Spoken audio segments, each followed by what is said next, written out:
Sobat PP TV, kembali lagi bersama saya Amira Nurzahwa di Dua Sisi. Video kali ini diperuntukkan untuk teman-teman maupun adik-adik yang ingin ada rencana melanjutkan pendidikan ataupun kuliah di Malaysia, khususnya di Universitas Malaysia yang ada di Malaysia. Nah, di video kali ini Dua Sisi khusus menghadirkan Kak Andrew yang merupakan salah satu mahasiswa Universitas Islam di Malaysia.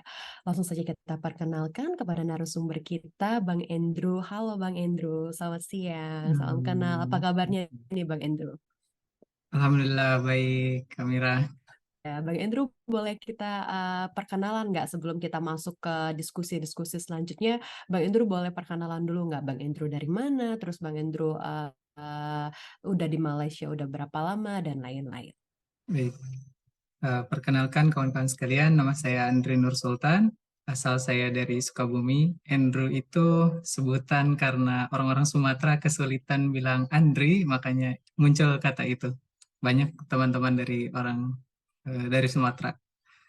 Nah, sekarang saya berada di College University Islam Perlis, mahasiswa semester pertama untuk kuliahnya. Karena di semester sebelumnya kami mengikuti proses penyetaraan bahasa dulu, itu merupakan kewajiban untuk mahasiswa internasional yang ada di College University Islam Perlis. Seperti itu. Oh, berarti Bang Andrew bukan yang mahasiswa yang double degree. Itu memang berarti betul-betul dari awal pun Bang Andrew mengikuti sebagai mahasiswa reguler yang ada di Malaysia ya, Bang Andrew ya. Eh, Double degree, kita lakukan double degree, tapi itu secara online, karena kampus tidak mengizinkan untuk double degree yang ada di Malaysia itu sendiri. Seperti itu. Oh, baik. Berarti prosesnya dari Bang Andrew tamat SMA, Bang Hmm. Andrew ada foundation dulu ya, tidak langsung menuju perkuliahan seperti itu. Atau seperti apa Bang Andrew? Saya Saya ada gap 5 tahun, 5 tahun di bidang profesional. Saya bekerja, mendapatkan pengalaman di sana, baru saya memutuskan untuk lanjut kuliah dan alhamdulillah dapat di Malaysia.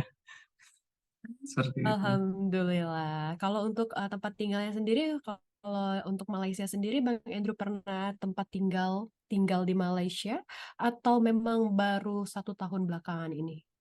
Baru 1 tahun belakangan ini, alhamdulillah. Oh, baik. Terus untuk first impressionnya sendiri terhadap Malaysia itu seperti apa, Bang Andrew? Untuk Malaysia ternyata kita yang serumpun sangat berbeda dari culture, yang mana Indonesia sangat asimilasi, di sini sangat integrasi. Kita yang terdiri dari banyak suku, tapi ketika menyebutkan Indonesia, kita akan berbahasa Indonesia. Nah, saya shock ketika datang ke Malaysia, beberapa orang yang ada di Malaysia ternyata tidak menggunakan bahasa Malaysia sebagai bahasa sehari-harinya. Itu cukup membuat saya shock sebenarnya. Oke, baiklah. Itu first impression dari Bang Andrew sendiri ketika dia hidup untuk start di Malaysia. Baiklah, kita ke pertanyaan pertama. Bang Andrew, bagaimana sih proses penerimaan mahasiswa baru Universitas Islam Malaysia dan apa saja persyaratan yang dibutuhkan untuk masuk ke Universitas Islam Malaysia?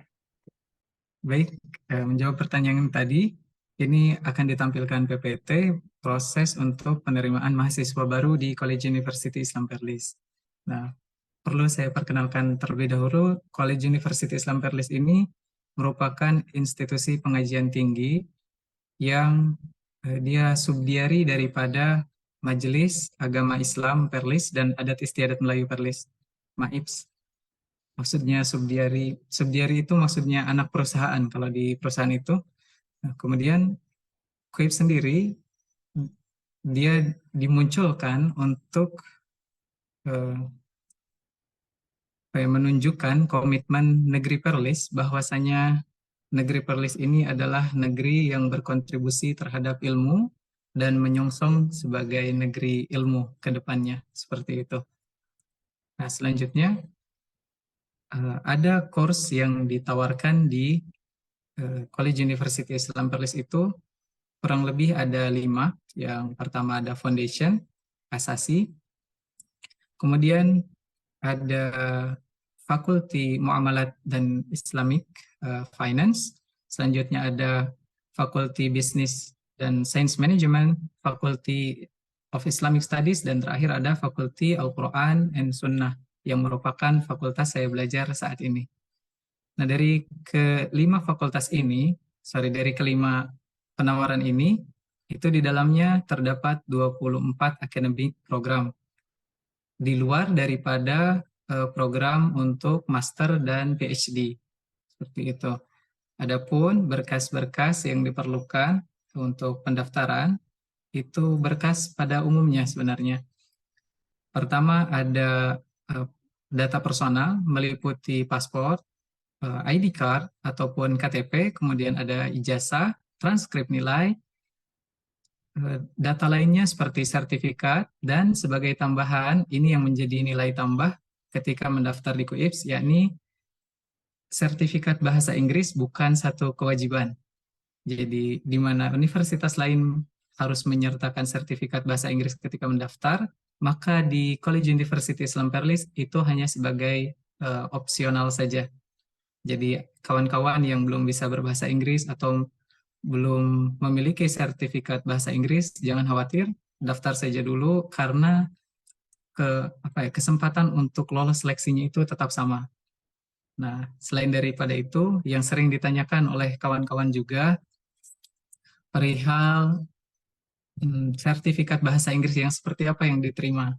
Yang pertama ada TOEFL, kemudian ada IELTS, dan ada Cambridge English, terakhir ada MUET. Hanya 4 ini saja. Tidak termasuk di dalamnya TOEFL prediction, IELTS prediction, dan lain sebagainya, itu tidak termasuk. Hanya 4 ini saja, TOEFL, IELTS, Cambridge, dengan MUET. Seperti itu. Pertanyaan lain yang sering ditanyakan kawan-kawan juga mengenai berkas terjemah. Apakah pelajar Indonesia yang mendaftar di Malaysia, khususnya di College University Islam Perlis, memerlukan penerjemahan berkas? Maka jawabannya tidak. Karena di tempat kita di Indonesia itu kurang lebih bahasanya sama dengan di Malaysia. Seperti itu. Untuk registrasinya, seperti dilihat di layar, ini ada link untuk registrasi mahasiswa baru. Yang pertama, Anda harus mengisi borang ataupun form registrasi. Hati-hati ketika mengisi form, karena ada kawan-kawan yang mengisi form tanpa mempersiapkan berkasnya dulu. Nah, pastikan berkas ini dipersiapkan terlebih dahulu, baru formnya diisi. Karena nantinya akan menjadi pengguguran berkas yang diajukan. Seperti itu. Selanjutnya, berapa lama? Nah, ini yang jadi pertanyaan juga. Berapa lama proses penyeleksian dan seperti apa proses seleksinya? Proses seleksi yang pertama itu, Kak Amira, biasanya ada proses seleksi berkas yang diajukan ini. Itu adalah proses seleksi berkas. Setelah itu akan ada proses interview. Interview ini termasuk diantaranya di Fakultas Al-Quran dan Sunnah yang mengikuti, yang mengambil prodi untuk Al-Quran dan Qiraat, dia akan ada tes khusus untuk diuji hafalannya. Nah, tidak termasuk kepada prodi-prodi lain, khusus pada prodi ini. Jadi kawan-kawan yang ingin mengikuti pendidikan Al-Quran dan Qiraat, mohon persiapkan hafalannya. Seperti itu. Nah, selanjutnya yang ditunggu oleh pelajar lagi, para pendaftar, adalah 3 surat cinta yang dikirimkan oleh 2 institusi di Malaysia. Yang pertama ada offer letter. Ini adalah surat cinta pertama yang akan diterima oleh mahasiswa yang dinyatakan berhak untuk mengikuti pendidikan di Malaysia. Nah, kurang lebih seperti ini bentuknya, offer letter dari College University Islam Perlis. Di sana akan tertera nomor paspor Anda, yang saya blur itu adalah nomor paspor dan alamat rumah. Kemudian yang kedua, di bawahnya ada data Anda. Anda diterima di fakultas mana, karena Anda punya pilihan, beberapa pilihan untuk mengajukan penawaran kemasukan kepada College University Islam Perlis. Saya diterima di Bachelor of Hadith with Honors. Nah, seperti itu. Offer letter ini selanjutnya akan diproses untuk membuat IMGS. IMGS ini dia surat izin untuk mendapatkan visa pelajar. Nah, ini yang membedakan kita yang di Indonesia belajar dalam negeri dengan yang di luar negeri. Kita membutuhkan visa pelajar. Dan visa pelajar ini memerlukan waktu kurang lebih 6 bulan lamanya setelah pengajuan. Saya sendiri mendapatkan IMGS approval itu kurang lebih 4,5 sampai dengan 5 bulan. Ada 1 bulan sebelum keberangkatan. Nah, kawan-kawan jadi mohon sabar ketika Anda mengajukan IMGS approval. Boleh jadi Anda dapatkan dalam 1 bulan, dalam 2 bulan, ada case yang seperti itu, tapi normalnya 4, 5, sampai dengan 6 bulan. Nah, nantinya IMGS approval ini akan kita ajukan untuk membeli visa single entry untuk masuk ke Malaysia. Ada saran dari saya untuk kawan-kawan yang akan pergi ke Malaysia dalam masa pengajuan IMGS. Kedatangan Anda ke Malaysia dapat menyebabkan pengguguran IMGS, jadi tolong hati-hati. Walaupun belum ada case yang terjadi, case ini sudah diujikan. Apakah kedatangan ke Malaysia dalam proses IMGS itu akan terrecord di immigration ataupun tidak? Tentu itu akan terrecord di immigration Malaysia. Maka dari itu, mohon untuk tidak datang ke Malaysia dalam masa proses pengajuan IMGS. Seperti itu. Itu mungkin Kak Amirah.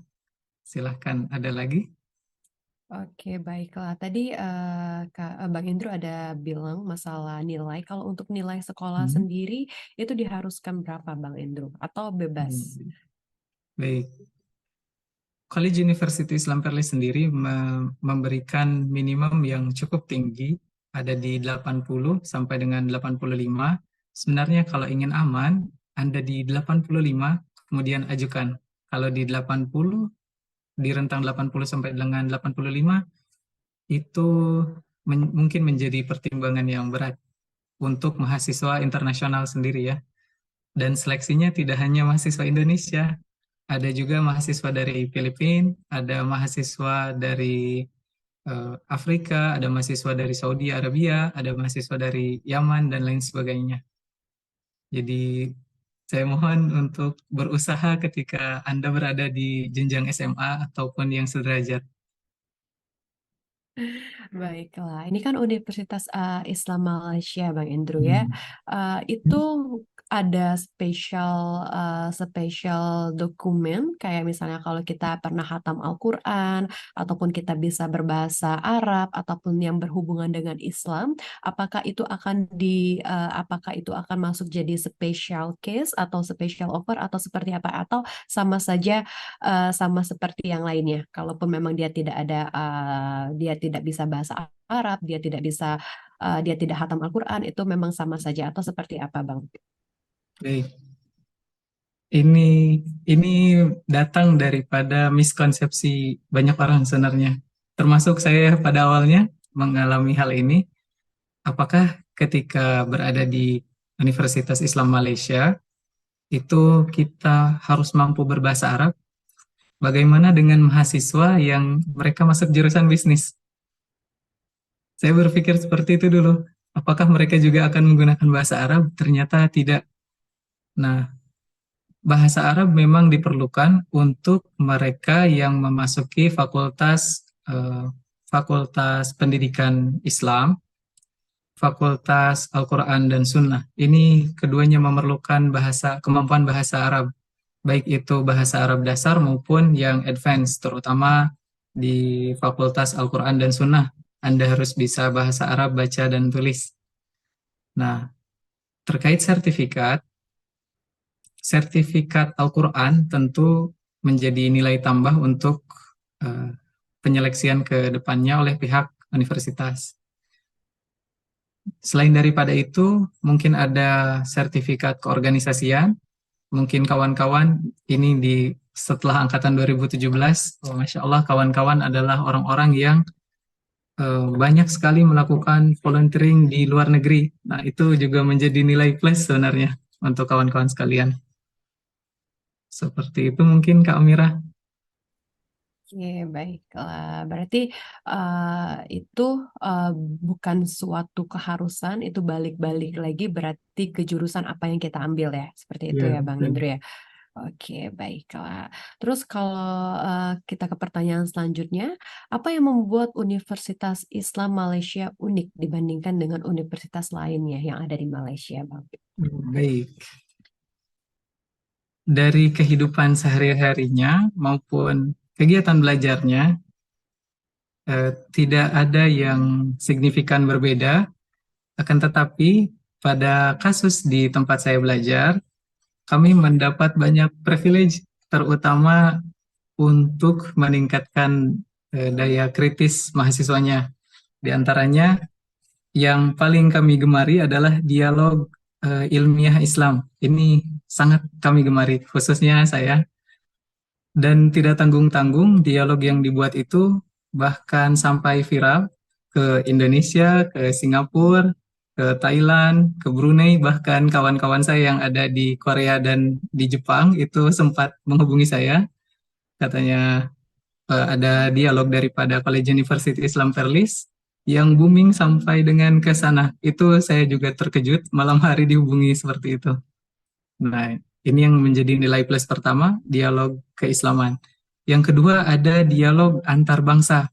Dialog antar bangsa ini bisa diartikan antar bangsa memang dua negara ataupun antar bangsa yang ada di Malaysia. Saya baru temukan ini di sini. Dialog antar bangsa ini yang pertama kita sebutkan tadi antar negara ya. Nah, yang antar negara ini dengan didatangkannya lecturer, misal seperti itu dari luar negeri, yang dia khusus 1-2 hari berada di Perlis, mengundang kita untuk berdialog dengan mereka. Ataupun yang baru saja beberapa bulan lalu, itu ada duta dari Palestina datang ke negeri Perlis, kami mendapat privilege untuk hadir di sana juga. Itu kesempatan yang luar biasa yang tidak kita dapatkan di Indonesia, sangat jarang. Pun ketika saya kuliah di sana itu sangat jarang sekali terjadi. Selain daripada itu, saya menemukan hal yang unik, tidak hanya di universitasnya saja, tapi di negerinya itu sendiri. Karena Malaysia bentuk negaranya adalah negara federal, dan mereka mempunyai mufti-mufti yang memang khusus untuk negerinya. Nah, ini baru saya temukan, tidak ada di Indonesia. Di Indonesia kita kan punya satu MUI, ketika dia mengeluarkan fatwa, maka fatwanya akan diambil oleh seluruh wilayah yang ada di Indonesia. Nah, di Malaysia sendiri, setiap negeri mereka memiliki fatwa masing-masing. Beberapa di antaranya mungkin akan berbeda dengan fatwa negeri lain. Nah, ini menjadi bahan kajian saya saat ini dan mungkin ke depannya juga akan menjadi bahan kajian saya yang membuat saya tertarik bagaimana mereka mengambil satu kasus, kemudian muncul beberapa kesimpulan yang berbeda dan diterapkan di negeri-negeri yang berbeda. Itu sangat sangat luas sekali untuk bidang keilmuan yang ada di Malaysia secara umum seperti itu. Selain daripada itu, kesalahan ini sih yang menjadi unik. Banyak orang yang menganggap ketika kita berada di Universitas Islam di Malaysia, itu artinya semua mahasiswanya adalah Muslim. Kan seperti itu. Kebetulan di tempat saya itu memang sampai saat ini seluruh mahasiswanya adalah Muslim. Nah, saya mencari di universitas yang lain, ternyata ada case yang lain. Ada kawan-kawan dari universitas lain, namanya Universitas Islam, ternyata di dalamnya ada mahasiswa-mahasiswa non-Muslim. Jadi beberapa orang menganggap itu eksklusif untuk Islam, but no, you are not too haram to be here gitu. Jadi silahkan untuk datang berdialog dengan kami. Mungkin eh, bahkan mungkin menjadi salah satu mahasiswa di universitas kami karena ada fakultas yang tidak mempelajari Islam di sana, walaupun ada muatan Islam di dalamnya. Nah, seperti itu. Oke, sebenarnya saya cukup shock karena pada dasarnya saya juga baru tahu tentang Universitas Islam yang ada di Malaysia, apalagi yang itu artinya non-Islam pun boleh untuk kuliah di Boleh. sana ya, Bang Endro. Waduh, sangat beragam sekali ya. Ya, saya juga kaget. Oke. Awalnya saya berpikir demikian. Terus sih. Oke. Terus, tapi kalau untuk di lingkungan Bang Andrew sendiri itu Hmm. belum ada ya, Belum sepertinya ada, itu. kebetulan Oh. belum ada. Tapi Bang Andrew ada pernah sempat kepikiran nggak untuk curious ataupun penasaran? Kenapa sih pada akhirnya kamu memilih untuk Islam kayak gitu? Pernah nggak ada kepikiran Bang Andrew untuk bertanya sama si orang itu tersebut? Oh, kebetulan saya ada volunteering di Ikram Malaysia, khususnya di HCF, Hidayatullah, nah itu. Nah, beberapa kawan sering berdialog, kenapa mereka ingin berislam.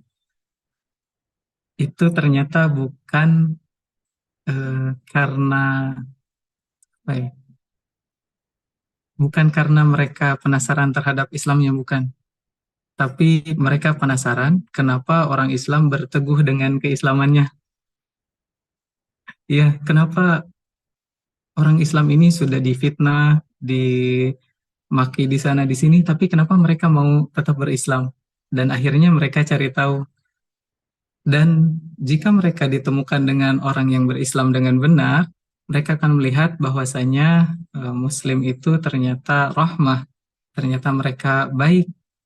Jadi miskonsepsi tentang Islam banyak ditemukan di media, berlawanan dengan apa yang mereka temukan. Seperti itu sebenarnya. Banyak dari Oh, kawan-kawan. baik. Berarti kalau Banyak. untuk kalau kita masuk ke Universitas Islam itu sendiri, apakah agama harus diubah atau memang agama tetap masing-masing? Karena kebetulan background saya pernah di Xaverius, walaupun saya Islam, Hmm. saya pernah SMP di Xaverius, di mana itu SMP-nya Kristen. Tapi ketika masuk sana, ada beberapa case yang Islam diharuskan mengganti agamanya, walaupun itu di sebatas rapot, harus mengganti agamanya menjadi Kristen. Nah, kalau untuk di Malaysia sendiri, Universitas Islam itu sendiri seperti apa, Bang Indro? Apakah mereka juga harus di-convert di biodatanya sebagai Islam atau tetap sebagai agama mereka sendiri? Baik. Case yang saya temukan, mereka tidak mengganti agamanya. Mereka tetap diberikan keleluasaan untuk menjalankan agamanya, juga dengan identitas agamanya sendiri.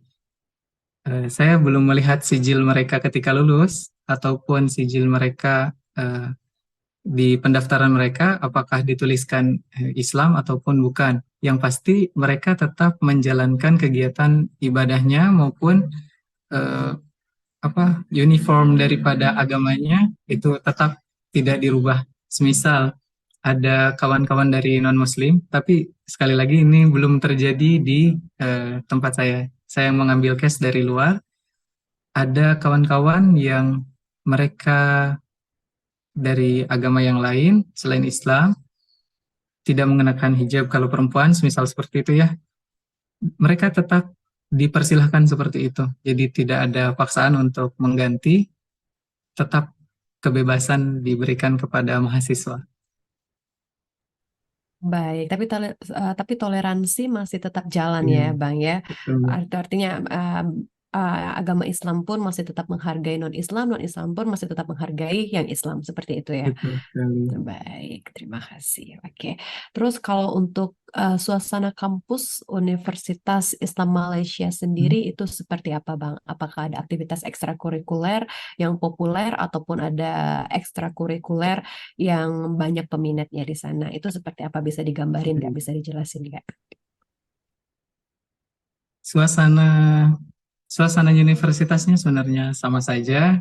mungkin tidak jauh beda dengan universitas lain. Seperti saya sebutkan di awal, terkait eskul, kami punya koekstrakurikuler yang dia wajib diikuti oleh setiap mahasiswanya. Yang tidak saya dapati juga di Indonesia, ini satu nilai plus lagi untuk Universitas Islam yang ada di Malaysia, di mana mahasiswa semester 1 itu ada kewajiban untuk menyelesaikan hafalan dalam jumlah tertentu. Kemudian ada parenting. Nah, ini yang unik. Jadi mahasiswa, selain dia dipersiapkan sebagai pelajar, kemudian diasah kemampuan berpikirnya, dia juga dipersiapkan bagaimana menjadi orang tua dan mendidik anak nantinya. Nah, ini satu keunikan. Selain daripada itu, ada ekstrakurikuler yang lain yang memang kami diwajibkan untuk ikuti sampai dengan nanti lulus. Itu mungkin yang menjadi paling populer karena wajib diikuti. Yang lainnya merupakan opsional saja, seperti English Club dan lain sebagainya. Itu opsional. Kemudian kegiatan volunteering ya tadi ya. Volunteering kami sangat diberikan keleluasaan untuk melakukan volunteer di mana-mana tempat.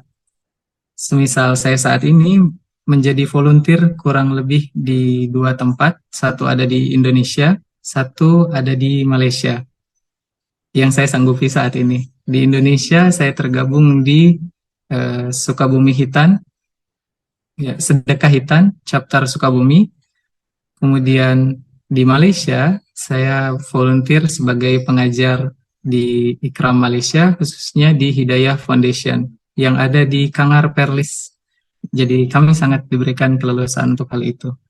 Selain dari itu, apakah ada volunteer lain atau kegiatan sosial lain yang dapat dilakukan? Ada, dan itu sangat bebas sekali.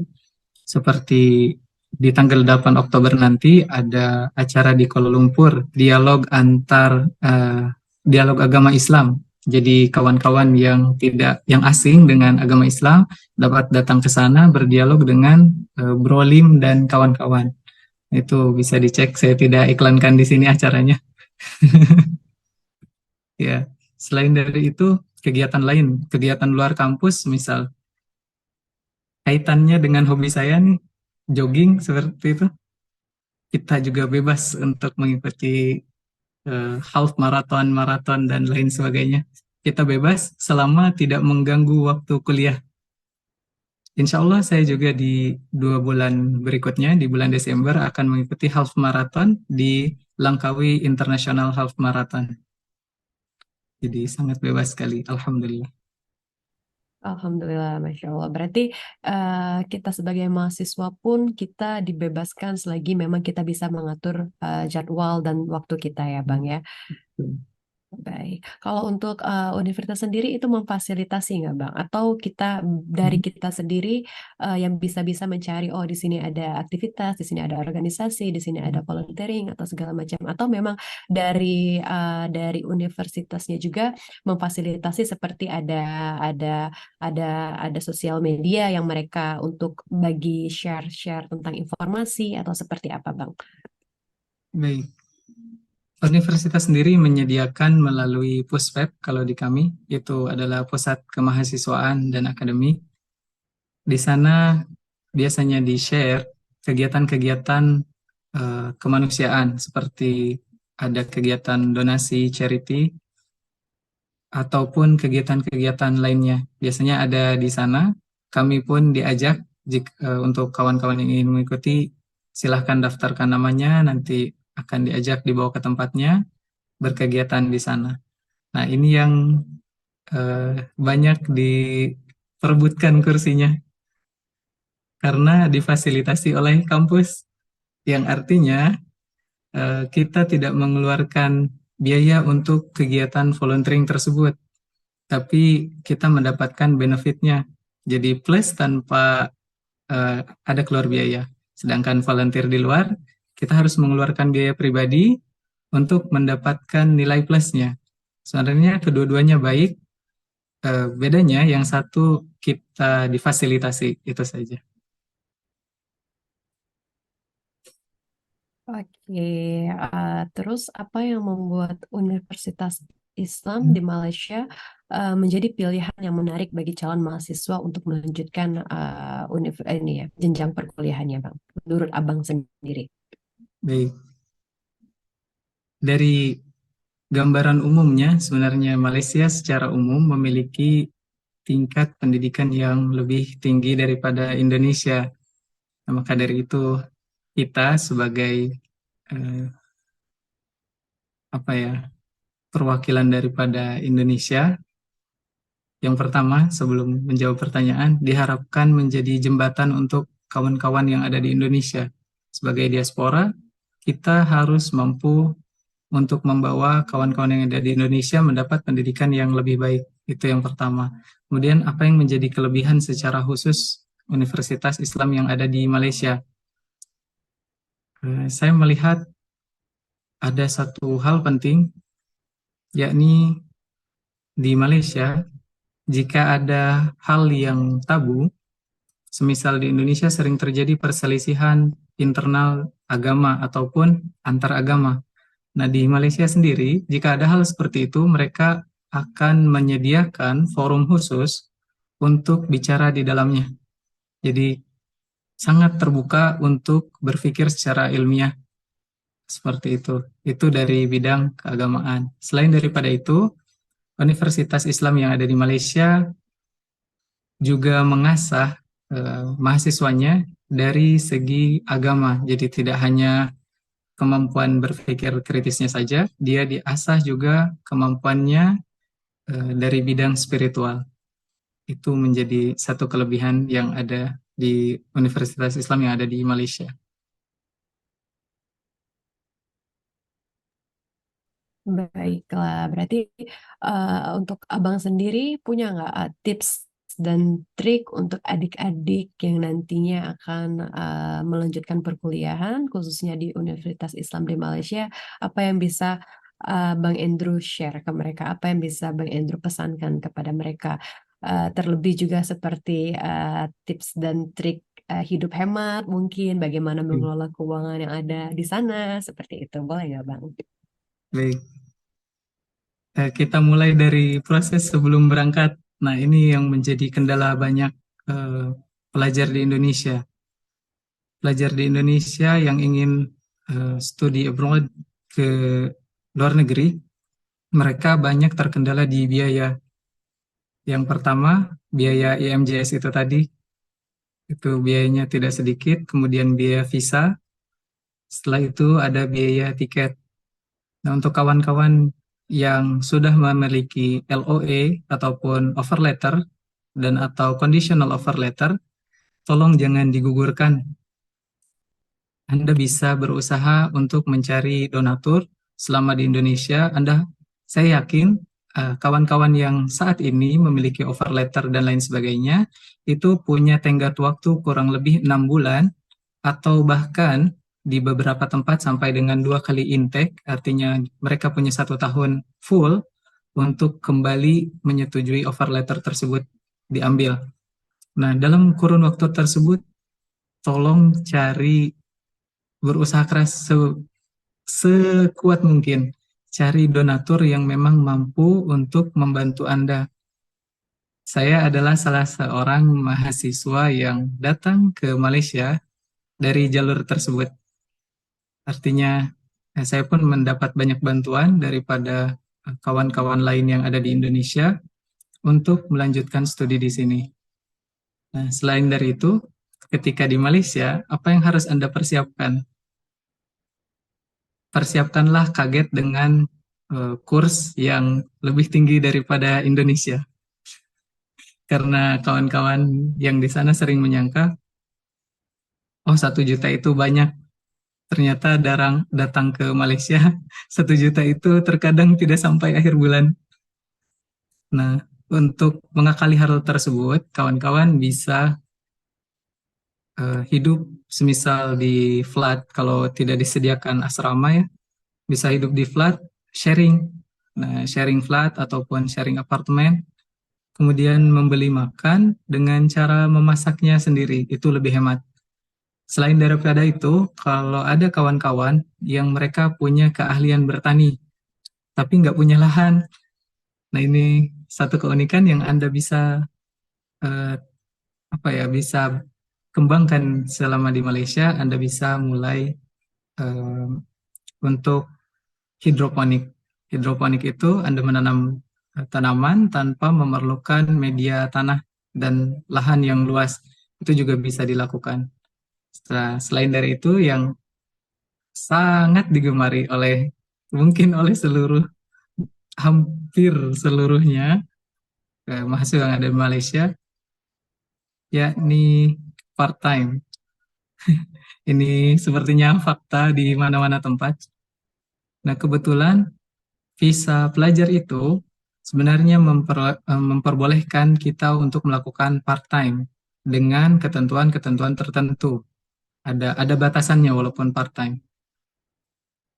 Nah, setelah dari izin tersebut, Anda tetap memerlukan izin yang kedua, yakni kembali apakah universitas mengizinkan kawan-kawan untuk part-time atau tidak. In case universitas tidak mengizinkan, maka Anda telah melanggar aturan-aturan yang ada di universitas. Bagaimana cara mengakalinya? Aduh, ini eh, orang Indonesia banget nih. Nah, in case seperti itu, maka lakukan remote job dari Indonesia. Saya pun melakukan hal yang sama. Karena tidak dapat melakukan part-time secara langsung di Malaysia, ataupun menekan kontrak, karena universitas tidak mengizinkan di tempat kami, tidak diizinkan untuk part-time, mahasiswa hanya diizinkan untuk fokus belajar, karena semuanya sudah dibiayai. Allowance, biaya rumah tinggal, bahkan biaya pendidikan dan biaya untuk pengembangan kampus itu sudah nol ringgit, bukan nol rupiah. Nah, tapi kita punya hasrat untuk mengembangkan diri, memperpanjang portfolio, semisal dan seperti itu bisa melakukan remote job dari Indonesia ataupun dari negara lain. Itu sangat potensial untuk dilakukan. Seperti itu mungkin. Baik, terima kasih Bang Endro. Mungkin itulah teman-teman video kita dari tentang diskusi tentang Universitas Islam Malaysia, khususnya yang ada di mana tadi Bang Endro, di Perlis ya? Iya, betul. Oke, di Perlis. Untuk teman-teman yang mungkin ada rencana untuk melanjutkan perkuliahan ataupun jenjang selanjutnya di Malaysia, semoga video ini membantu adik-adik maupun teman-teman yang ingin mencari perkuliahan. Jangan takut untuk mencoba, jangan takut untuk memberanikan diri terlebih dahulu karena sebelum kita berani, sebelum kita ada keberanian untuk apply ataupun segala macam, kita belum tahu kemampuan kita di mana. Jadi untuk adik-adik tetap semangat ya. Terima kasih Bang Endro untuk sharingnya. Terima Semoga kasih. bermanfaat untuk teman-teman di luar sana. Wassalamualaikum warahmatullahi wabarakatuh.